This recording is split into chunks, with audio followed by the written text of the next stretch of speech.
તમે મને બેન બનાવી હતી મીરા, જાણું છું ત્યારે મને તમે એક વચન આપ્યું હતું કે જ્યારે હું સમાધિ લેવા જાય પેલી સમાધિ તમારી હશે, જેથી કરીને સ્વર્ગની અંદર હું પણ તમારા સામૈયા કરું. ભાઈ, આ સમાધિ કોની ગળાય છે? આ સમાધિ મારી ગળાઈ રહી છે મારા બાંધવ.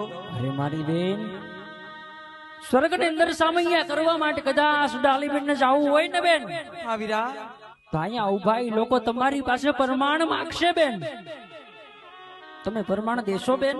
હા વીરા, હું પ્રમાણ કરવા પર તૈયાર છું મારા બાંધવ. તો કયો મારી બેન, મારા નામની સમાધિ ગળાય છે, અને જો તમે કહેતા હોય કે આ સમાધિ તમારી છે, તો આ સમાધિનું પ્રમાણ આપો મારી બેન, સમાધિનું પ્રમાણ આપો.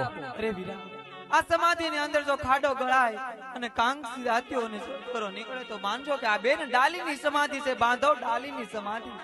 હા બેન, તમને મેં વચન આપ્યું હતું મારી બેન, હા વીરા, રામદેવના સામૈયા કરવા સ્વર્ગની અંદર ડાલી બેન આવશે.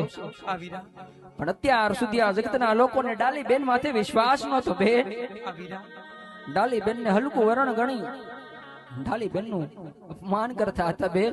આ બાંધવ સત્ય વાત મારા વીરા. પણ અત્યારે આ જગતે જોઈ લીધું બેન, ડાલી બેન સિદ્ધ નારી છે. ડાલી બેન પ્રમાણ